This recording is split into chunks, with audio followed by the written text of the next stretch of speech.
solo el 5% estaba por debajo. Luego está el medio para 90 grados en dirección contraria y el módulo de elasticidad transversal para los efectos de pozo. Bien. Para hacer flechas o flexión hay que coger el módulo de elasticidad paralelo medio. Esto está en kilonewtons milímetro cuadrado, es decir, son 11.000 newtons milímetro cuadrado, es decir, como 3 veces menos el del hormigón, ¿no? Por lo tanto se va a parecer a la diferencia del hormigón y como 20 veces menos el de acero. Bueno, todo el mundo ha visto que cuando el edificio tiene vigas de madera, normalmente una de las cosas que pasa es que la flecha es visible a simple vista y esto no suele pasar con edificios de hormigón ni con edificios de acero, ¿cierto? Por lo tanto es lógico que las deformaciones en madera sean mayores y a veces esto pasa con vigas que son mucho más grandes que vigas de acero o vigas de hormigón, con lo cual quiere decir que el módulo de elasticidad es relativamente bajo. Si tenemos que cumplir con un material que tiene un módulo de elasticidad relativamente bajo, las mismas condiciones de flecha que se tienen que cumplir con el resto de elementos, pues lo llevamos mal. Es decir, ¿no? Está claro que vamos a necesitar elementos mayores. Y si en hormigón, para cubrir 4 metros, 16 centímetros y ellos justos, pues en madera tiene pinta de que también va a pasar algo así. Nunca se sabe, ¿eh? Pero bueno, como yo lo he hecho, sí que lo sé. Bien, entonces, déjame mirar que haya usado el 11, como si no tuviera. Bien, sabéis, está bien saberlo de memoria, lo dijimos, que la flecha de una viga isostática, bien apoyada, con una carga repartida, es 5 QL4 dividido 384 de I, con un constante que es de QL partido por 2 y un momento QL cuadrado partido por 8, cosa que ayer utilizamos 3 veces cada una de ellas. Bien, entonces nosotros tenemos que comprobar integridad, confort y apariencia. Para la integridad contaremos la del peso propio, perdón, todo menos la instantánea de peso propio, ya lo hablamos ayer. Para confort solo la sobrecarga instantánea y para apariencia todo, pero solo un valor casi permanente. ¿Vale? No voy a repetir todo lo de ayer porque vamos a pasar otra vez la clase haciendo esto y tenemos que hacer pandeo en madera hoy y... La apariencia es todo, pero casi... Pero en valor casi permanente de la carga. La proporción de casi permanente de la carga. Bien. Entonces, una manera de hacer esto, por ejemplo, sería darle número a lo del cuadro y entonces sumarlo tal cual. Puede ser una buena opción. Por calcularlo de alguna manera. La flecha en general va a ser 5QL4 partido 364 de I. Vamos a utilizar por las unidades que nos parezca, por ejemplo, kilonewtons y metros no está mal. Kilonewtons y metros. La que está de aquí hay que traspasarla y yo sé hacerlo, no sé vosotros. Os escribí la relación de unidades, que es ultra útil saber esto de memoria.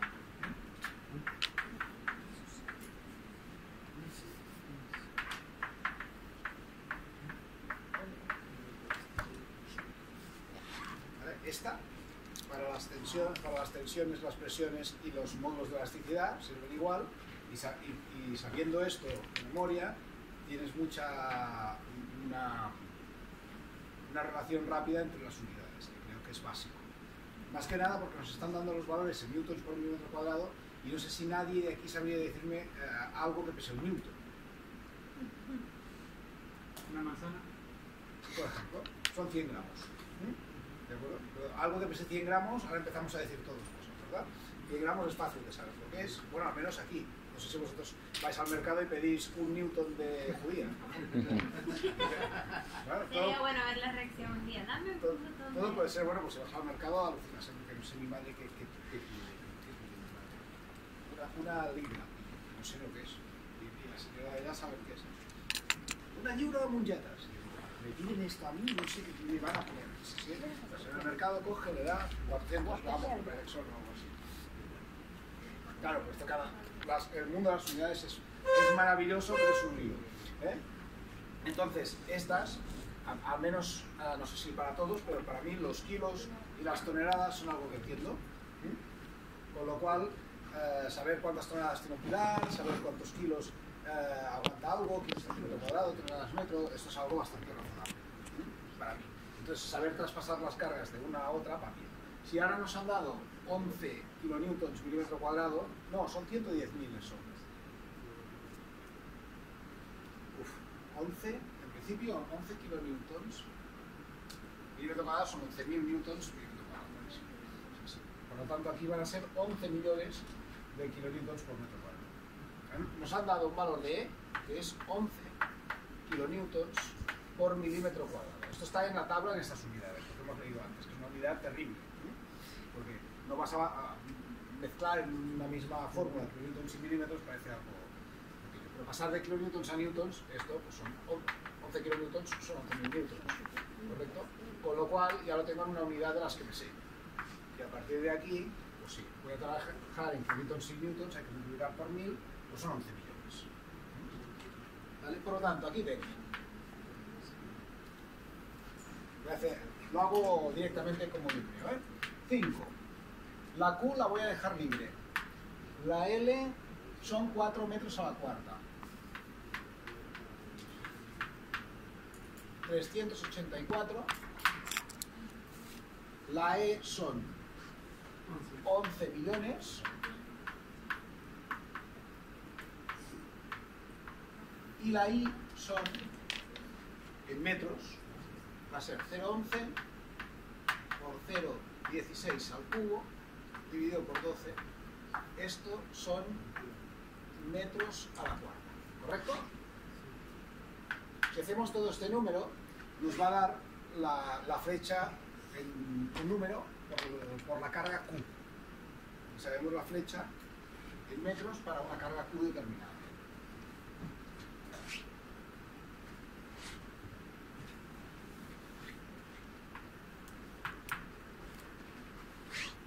¿Cuánto da esto? 8.07 por diámetro. 8.07 me has dicho. 8.07. Esta es la fecha. Si no me he equivocado, ya lo comprobamos aquí, es como lo tengo hecho aquí.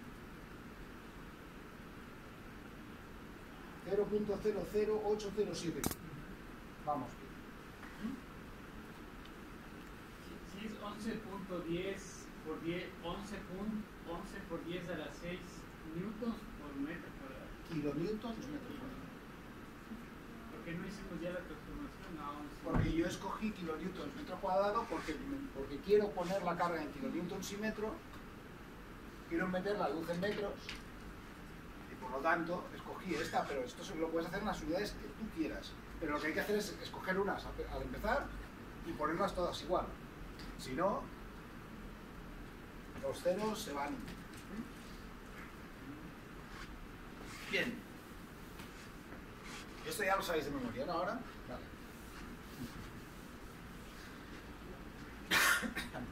¿Dónde estábamos? Bien, esto significa. Me he ido donde no me tengo que ir. A ver, ¿dónde está? Aquí. ¿Por qué quiero hacer esto? Porque ahora voy a calcular la flecha de peso propio, la flecha de cargas permanentes y la flecha de sobrecarga por separado. La flecha de peso propio va a ser 0,00807 por 0,5.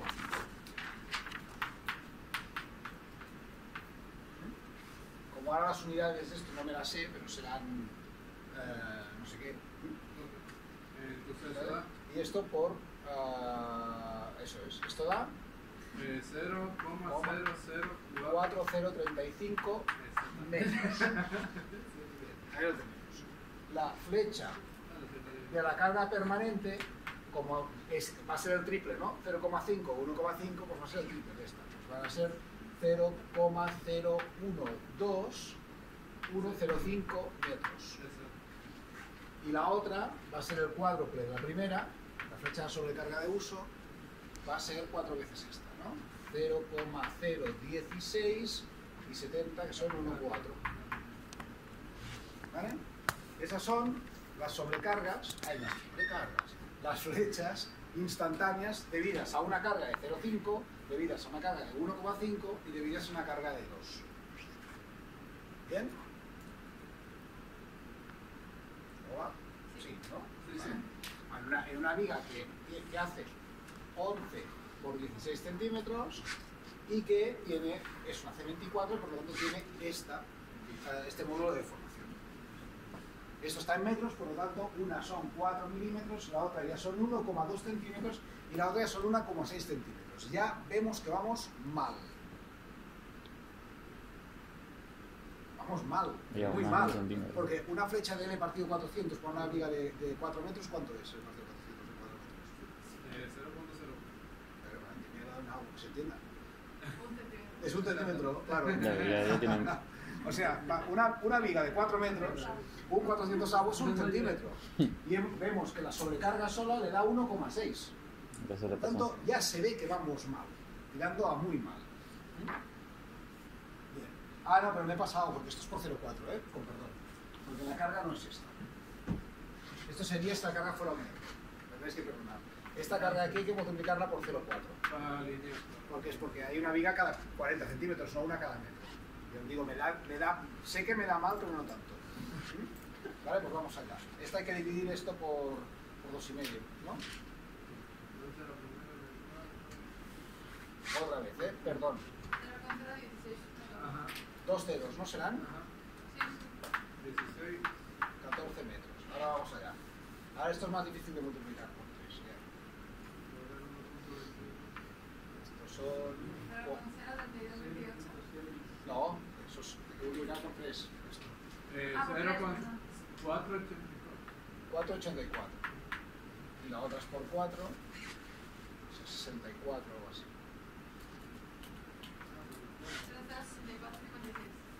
64, 56. Vale. Bueno, pues no soy muy jóvenes, pero esto era el binario, estamos con el binario 16, 48, 64, 72, A mí me 78. sale 0.0017, 4, no 16.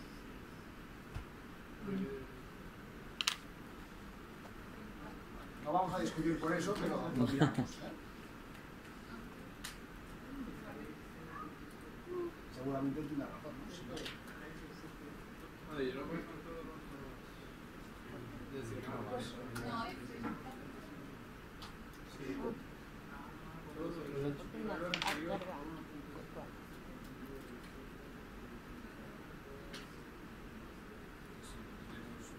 16, 14. Sí, sí. ¿Cómo lo haces? 0,00807 por 0,5 por 0,4.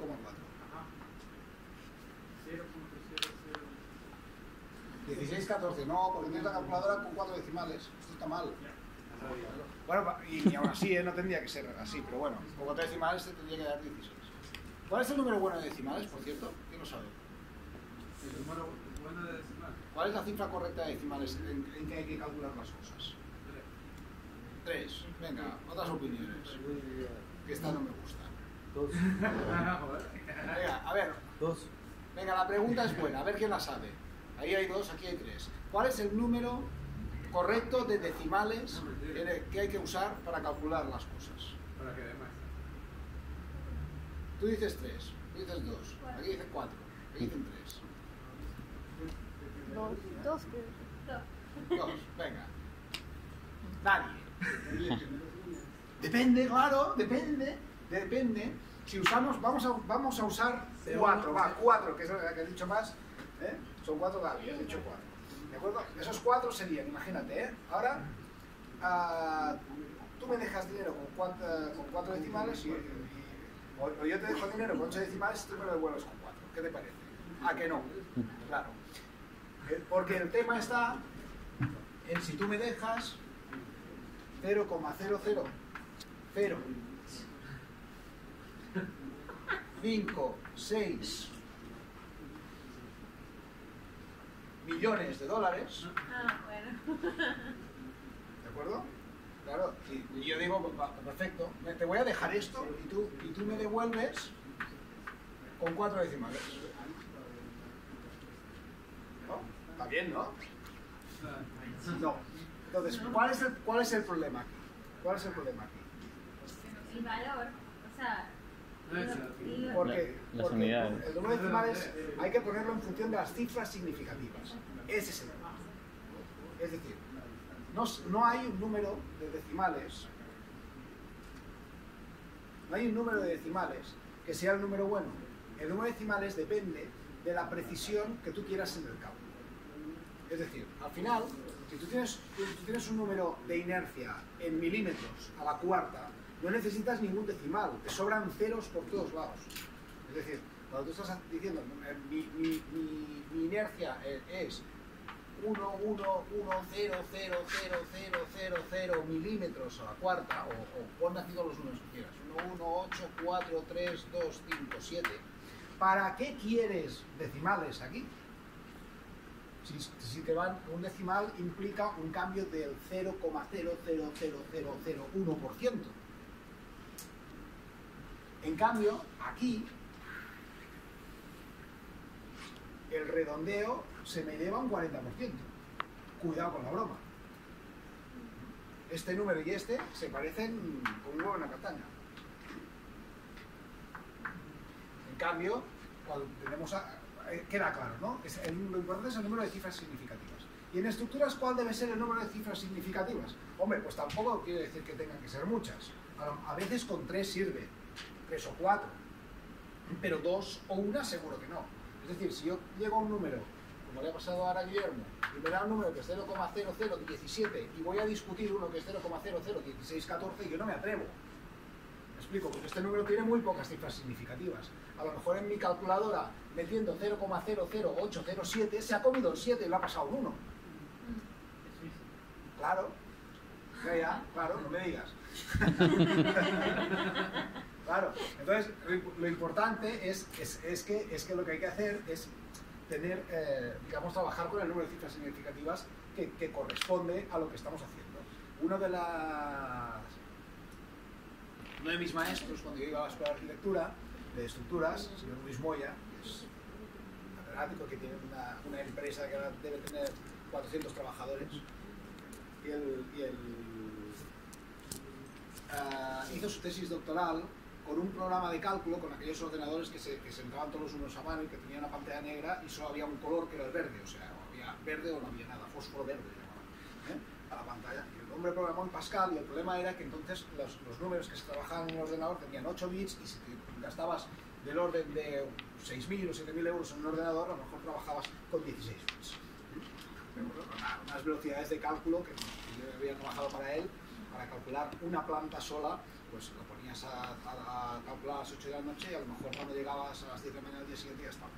Con un poco de suerte. Pues este señor, el problema que tenía era que trabajando en unidades, en metros, las inercias le daban 0,00000017. Mientras que eso lo tenía que multiplicar con algún número de estos, de las ES, que en las mismas unidades le daba 11.000 millones. Con lo cual era imposible en 16 bits meter estos dos números con las cifras significativas que tocaban. Y él se inventó un algoritmo que le daba, para engañar al ordenador y conseguir que el ordenador de alguna manera pudiera multiplicar estos números sin hacerlo porque no podía, porque no llegaban o sea, un ordenador no podía multiplicar dos números tan grandes con esa precisión. Claro, porque este le daba 0 y multiplicaba y le daba 0, todo le daba 0. Claro, que no puede ser. Todo le daba 0.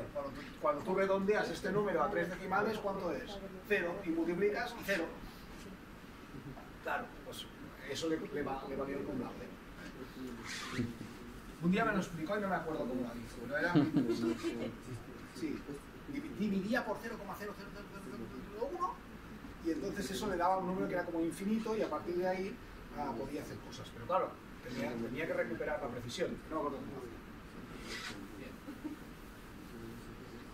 Pues son cosas importantes, aunque no parezca esto. Ya has visto que ahí fallaste por un poquito, pero bueno. Bien, entonces, vamos a ir. Sí que está bajo esto. Entonces, integridad. ¿Cuánto va a valer la integridad? Bueno, me falta el caso def, que vamos a ver cuánto vale. Está aquí la tabla de caso def. Ya se ve todo. Me han enseñado hoy por la mañana una cosa absolutamente increíble. Aprietas la B mayúscula. No es verdad, porque esto no se puede poner verdad. Y se vuelve negra. Es lo que iba a buscar otro día. Apretando la B mayúscula cuando tienes una presentación en PowerPoint y se vuelve black la pantalla, con lo cual yo puedo escribir en la pizarra, porque no se ve, luego aprieto la B y vuelve a salir.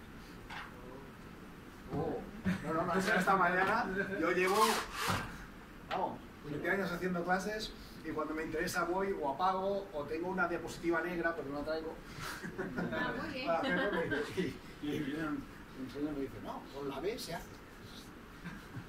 Habrá que ver los manuales. Clase de servicio 1, madera maciza, caso def 06. Vale, ya lo tenemos.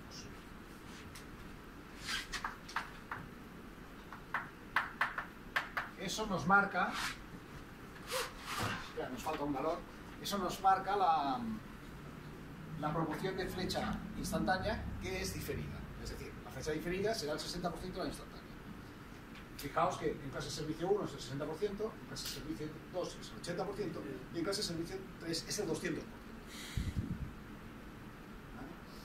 Nos falta, necesitamos tener el valor del coeficiente de simultaneidad, ahí está, para nuestra carga. Zona residencial, tenemos FISUB 0, 0,7, FISUB 1, 0,5, FISUB 2, 0,3. Este lo usamos ayer, pero no sé, creo que no lo vamos a usar. No, sí lo vamos a usar el FISUB 2, claro. Claro que lo usamos.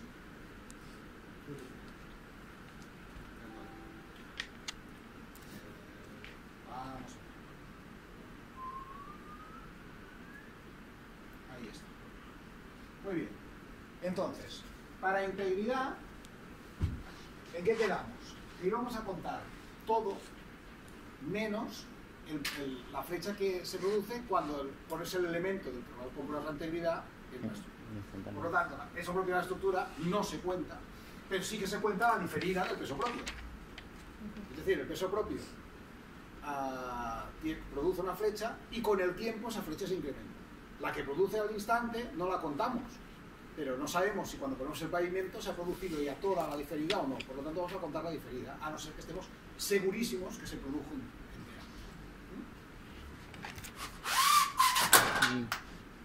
Muy bien, entonces para comprobar la integridad voy a tener la flecha de peso propio.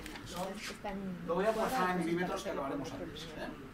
1,16, 14, estos son milímetros, ¿verdad? Sí, milímetros. Solo la diferida, por tanto, por 6. Luego, la carga permanente produce una flecha de 4,84 milímetros. Y esto lo voy a multiplicar, o le voy a sumar, un 60% más. Para ello, pues, lo más fácil es multiplicar esto por 1,6. En la segunda línea lo pone 1 más K sub. Bien. Y la tercera, vamos a sumar la carga, la flecha producida por la sobrecarga, más la diferida solo de aquella parte de la sobrecarga que está ahí siempre. Porque no va a producir la sobrecarga que va y viene, no produce efecto diferido. El efecto diferido es aquel efecto de, ¿recordáis? Tú pones una carga sobre una estructura y produce una flecha instantánea. Y con el tiempo esa flecha, sin modificar la carga, aumenta. Claro, si aquella carga se va, es la parte de la sobrecarga que ahora está, ahora no está, esa flecha diferida no se produce. Pero la parte de sobrecarga que se queda siempre, pues lo que dijimos, las mesas y las sillas en un aula, las estanterías y los productos en un supermercado, los muebles en una casa, esa parte sí que produce flecha diferida. En ese caso, nos dicen que en vivienda es un 30%, es el fiso plus, ¿vale? Por lo tanto, la flecha instantánea de la sobrecarga, por supuesto, porque la sobrecarga puede estar entera ahí. Esos son 6,456 milímetros. Y esto hay que multiplicarlo por la diferida del 30% de la sobrecarga. Eso es, la diferida nos dicen que es 0,6 y el 30% es 0,3, por lo tanto 0,6 por 0,3, 0,18. Directamente podemos hacer por 1,18.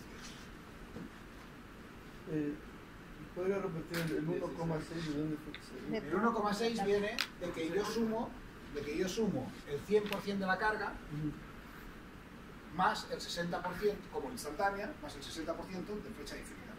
El 100% de la flecha de la carga permanente más el 60% por diferidas.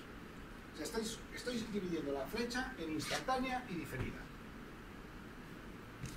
La instantánea aquí son 5 milímetros. Y la diferida son el 60% de 5 milímetros. Por lo tanto, la flecha total es 1,6 veces la instantánea. ¿Correcto? ¿Sí? Claro, ¿no sabéis calcular IVA? ¿Impuestos? ¿Sabéis calcular impuestos? ¿Sabéis calcular cuánto vale algo sin impuestos, sin sacar el 0,21 y luego no sé qué en la calculadora? Es la pregunta. ¿Cómo lo haces? O sea, Por sí. 1 punto lo que sea. Ahí está, pues es lo que está haciendo. Estamos sacando el IVA. Estamos sacando el IVA, un IVA del 60% en la flecha, bastante alto, ¿vale? Pero bueno, el más bajito posible en madera. Ahí vas del 200% en madera, pues, a la flecha. Las servicios. Bien, esa es la de integridad. ¿Cuánto vale esto? Creo que 16,33. 16,33, por ahí va, ¿eh? Si no le veo, de va. Sí, sí. 16,33 milímetros. ¿Este valor con qué hay que compararlo? Pues con el valor límite de flecha en integridad.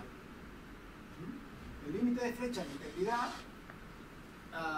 dijimos que estaba en L400. Lo tendríamos que definir porque dependía de si teníamos valores rígidos. Esto salía en el enunciado. Si os acordáis, el L400 lo puse ayer en el enunciado, como una parte del enunciado, porque había que saber si el pavimento era rígido, no era rígido, si había, etcétera, ¿no?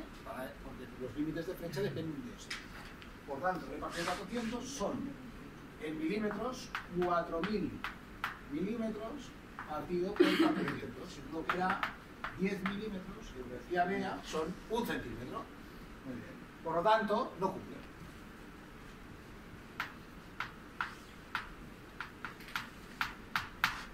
Ahí está. ¿Qué quiere decir? Que si estamos diseñando un edificio nuevo, pues habrá que hacer esta viga mayor. Si alguien nos pide el requerimiento de flecha, pues habrá que ver cómo la reforzamos y qué hacemos con ella. Y si a lo mejor esto es un edificio antiguo, a lo mejor hay que decirle a la gente, pues oye, el edificio tiene estas vigas, pero cuidado porque los requisitos de flecha, el edificio es seguro, porque lo comprobamos que es seguro, pero el requisito de flecha no se cumple. Por lo tanto, usted aquí tiene que vigilar porque todos los pavimentos que ponga se le pueden romper, los tabiques si son normales se le pueden romper, tendrá usted que tomar unas precauciones adicionales. Es que yo no voy a poner nada aquí porque esto va a ser una sala libre de no sé qué. Bueno, pues adelante, pero yo, en la memoria, le voy a poner cuidado porque esto es así. Digamos que los requisitos, especialmente en rehabilitación, los requisitos que no son de seguridad, uno se los puede tomar un poco más a la ligera. Pero los que son de seguridad... Por el trinche que está tapando ahorita. Es 0,3. Claro, es decir, para mí no hay duda. Si un edificio tiene que tener un coeficiente de seguridad de 1,4 y resulta que da 1,3, está mal. Y ya está. Yo no asumo el riesgo este. Y no tiene por qué asumirlo el señor que está dentro. El trinche Que va a sub tener 2. ahí. tiene ningún sentido. 0,3. Tiene Ajá. ningún sentido. Es del estado En todo caso, podemos limitar la carga. de integridad. Esto lo he Está hecho. multiplicado. Luego el K sub edificio T por existe, I sub el 2. coeficiente no da, pues oiga, usted no 0,3 puede por utilizar este 0,6. edificio como oficina, 0,18. pero puede a lo mejor decir, deje dos plantas vacías Por K sub y T. use. Más bien, tío, operativo, ¿dónde sacó Bueno, además tenía los ese? pilares, evidentemente. Sí. ¿De qué tabla sacó eso? Sí, Ya no lo digas, no. esos fringes. Pero Eso, de la... así lo hicieron. Mientras tanto, refuerzo. De la norma. Cuando tengas reforzado, pueden usarlo. Sí. Ah, ¿Vale? bien. Bueno, esa es la integridad. No O sea, ¿eso siempre es aquí podríamos, para todas las maderas? podríamos, es que con lo que me cuesta ya hablar, con el ruido este, si habláis vosotros, ¿tenéis alguna pregunta de esto? ¿No? Sí, sí. Estábamos hablando de... Esos son los coeficientes de De la simultaneidad. Sí. Sí, eso siempre es para cualquier tipo de madera. O sea, Para es para cualquier estado. Los coeficientes de simultaneidad están en las cargas de tabla, hay Claro. Del de código. cargas. Ajá. Es decir, en las tablas de cargas te dan un coeficiente de simultaneidad. Te dicen, el viento. El viento tiene un coeficiente de simultaneidad que es 0,3. Lo he ido a buscar a Las la... combinaciones, ¿no? Lo he ido a buscar ahí en cargas. Es lo que os dije ayer. Ayer os comenté que como ya habéis hecho en y madera y todo eso, seguramente no habéis hecho 2 millones de clases sobre generales, pues a lo mejor hacer todas las cosas a la vez todavía no lo habéis hecho. ¿Entiendes? A ver, como por ejemplo, combinaciones de estado límite único. Seguramente cuando has comprobado una viga de acero, te han dicho una combinación y compruébamela para esta. Tienes este axial, este momento y este otro momento. ¿Vale? Esto es una de las 128 combinaciones que tiene tu perfil. Ok. ¿Vale? Vale. Pero puedes saber, en acero más o menos, es más fácil saber en acero si una combinación es la peor o no es la peor. Porque, como en acero todas las acciones, por ejemplo, si son verticales, son desfavorables, pues todo lo desfavorable, todo a la vez, es lo peor. ¿No? Y si hay una carga que es más grande, pues esa es la que es principal y ya está. ¿Me estoy explicando? Sí. En cambio, en madera no es tan fácil saber cuál es la peor, porque, mira, luego haremos un ejercicio simple de tracción. Y verás que la peor tensión no se produce para la carga mayor, Sino por la del tiempo. sino por una que es bueno, tampoco para la permanente. Hay 3 y entonces ahí está el tema. Pues como no lo sabes, hay que combinar porque no sabes cuál es favorable y cuál es desfavorable. Por lo tanto, todo esto que un día se explicó y nunca se usó, hay que usarlo. ¿Vale? Y para usar esto, tienes también que saber usar esto, donde están los coeficientes de seguridad favorables y desfavorables. Y para hacer esto, tienes que también usar esto, que están los coeficientes de combinación. Pero esto no quiere decir que esto sea de madera. Esto es de todo. Es decir, aquí te dice, como cuando tú tienes una zona residencial, que en la otra tabla que ponía que son 2 kilonewtons metro cuadrado, aquí te dice que cuando combines, ¿qué viene a decir esto? La primera es un valor de combinación, y el otro es un valor de uso frecuente, el valor frecuente de la carga, y el otro es el valor casi permanente. ¿Vale?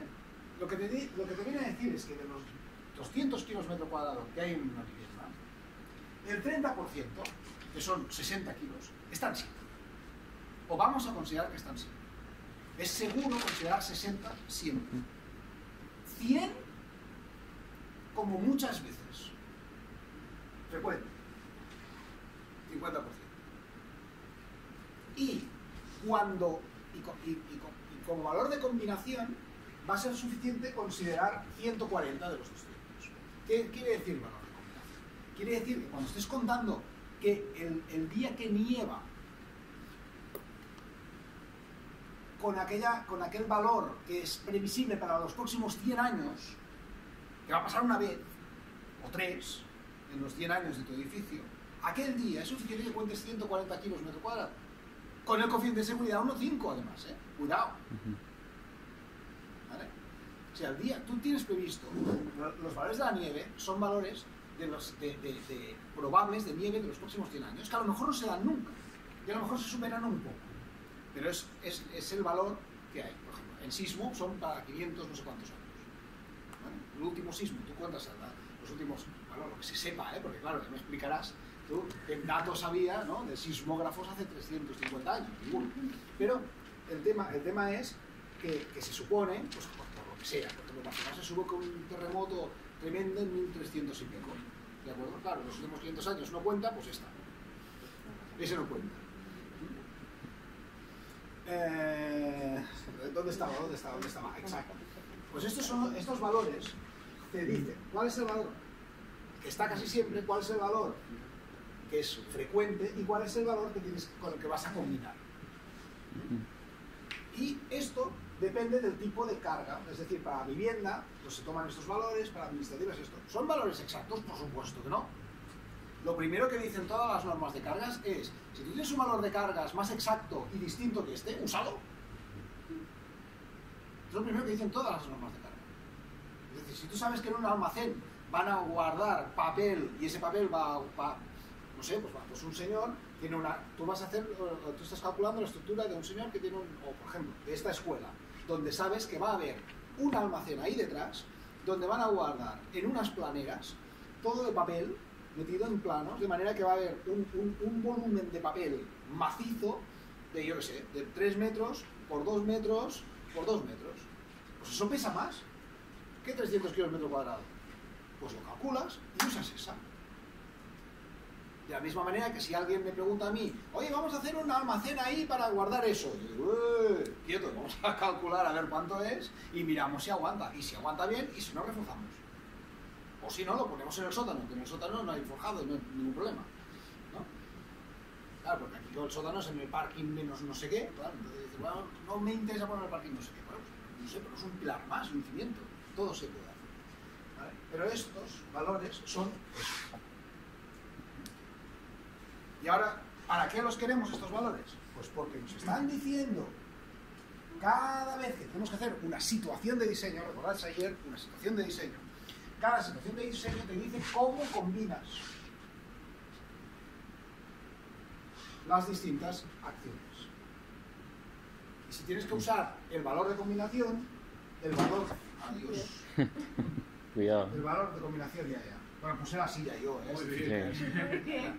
He hecho bastantes clases aquí. Ya. El valor de combinación, este año pocas. Este es el valor frecuente, hemos dicho, y este es el valor casi permanente. Entonces, bueno, pues cuando tú dices, en una situación voy a calcular la flecha a mega largo plazo, es decir, voy a calcular la flecha que me produce a muy largo plazo, se produce a muy largo plazo en una vivienda, pues claro, hay que coger solo la carga que está a muy largo plazo, si no, ¿qué estás calculando? Me estoy explicando, ¿verdad? Sí. Pues eso es ese tema. Por eso necesitamos estos valores que dependen de la carga y que evidentemente son aproximados. Bien, de hecho, me va bien estar aquí diciendo esto cuando hemos hablado de la precisión del cálculo.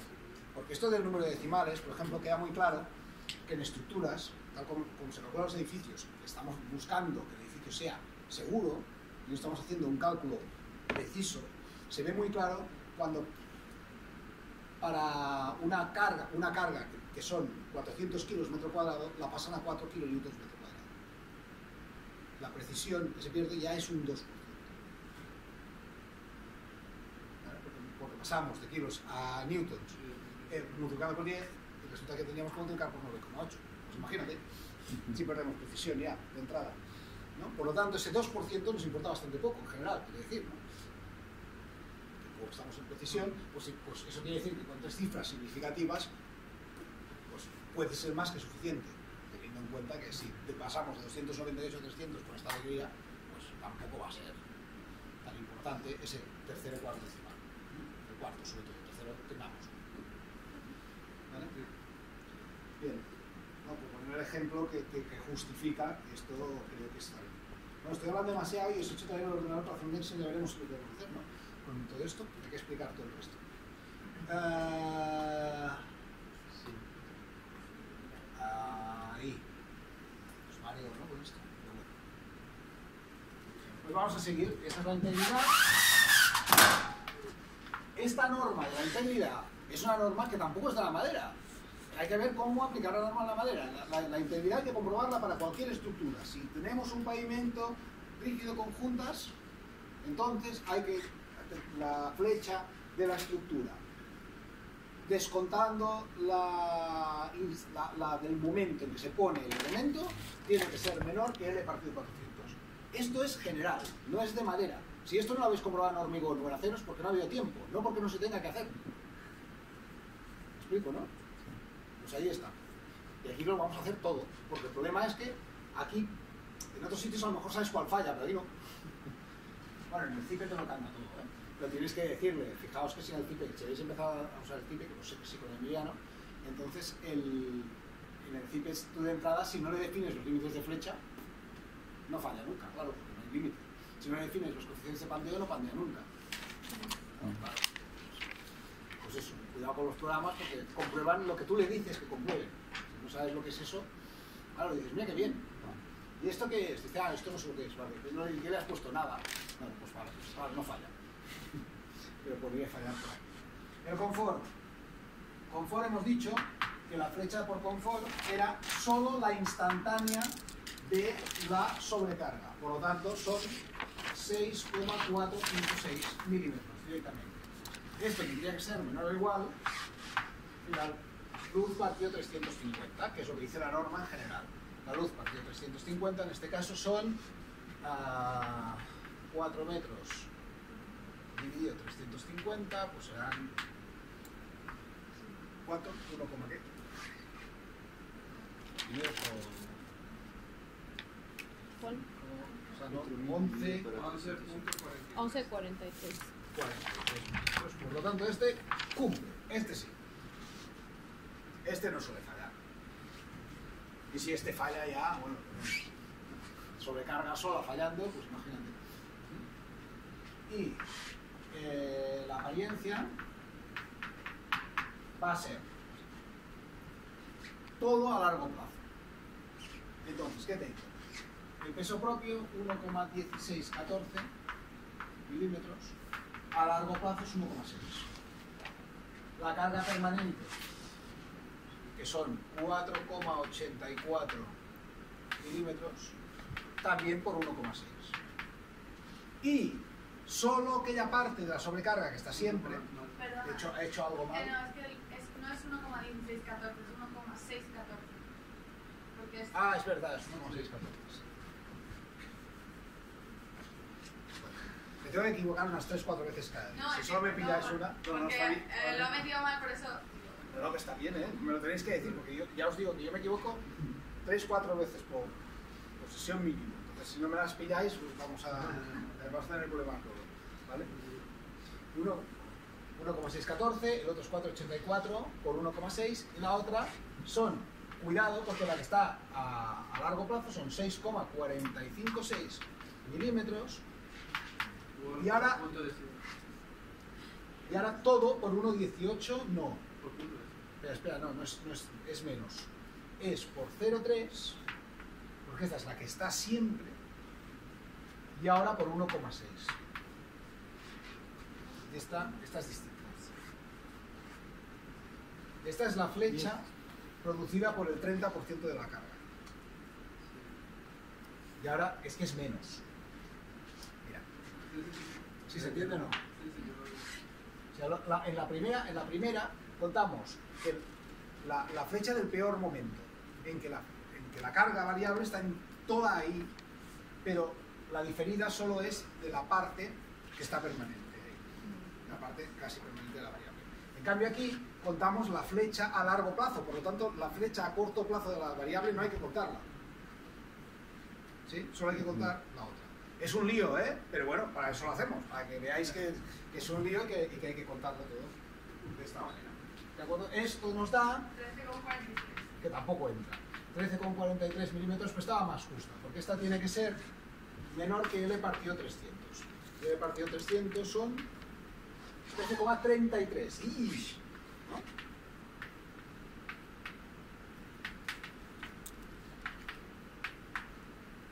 ¿Correcto? Es 13,3333. ¿Sí, no? Entonces esta no entra, pero por un pelo.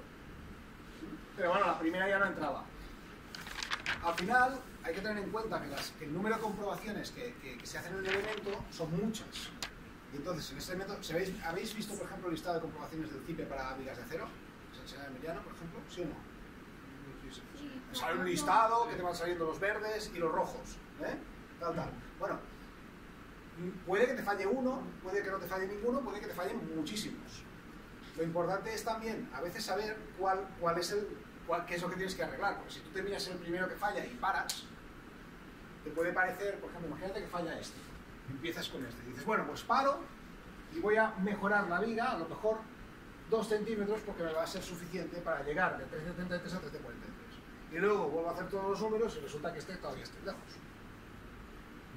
Por lo tanto, a veces, si el número es fácil de hacer, está bien hacer. O sea, evidentemente, cuando tú llegas a esta comprobación y ves que no cumple, ya puedes parar. Ya sabes que esta viga no cumple. Pero, claro, tampoco no sabes si hay una condición que sea peor, que luego cuando arregles esta todavía tengas que volver a hacer los números. Por lo tanto, no está mal, si cuesta poco, como es este caso, comprobar esto. ¿Vale? Pues esta viga ya hemos visto que no cumple, no la vamos a arreglar porque si no nos pasa por la clase entera, ¿vale? Y es una de las soluciones más estándar que existen para este tipo de cosas. Cuando encontramos una viga de madera en rehabilitación es colocar una capa de hormigón y conectarla con conectores a la viga. Esto podríamos resolverlo si tuviéramos algunas clases más, pero se parece bastante al tema de estructuras mixtas, y como todavía lo tenéis que hacer, o sea... Pero como los studs en la metal. Sí, igual.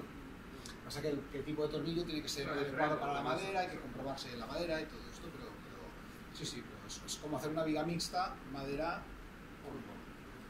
Esto es bastante frecuente porque, claro, últimamente, por ejemplo, esto te lo encuentras en edificios que son patrimonio, que lo compra el ayuntamiento y dice, aquí voy a poner, no sé qué, claro, tú empiezas a poner las cargas y esto no entra por ningún lado.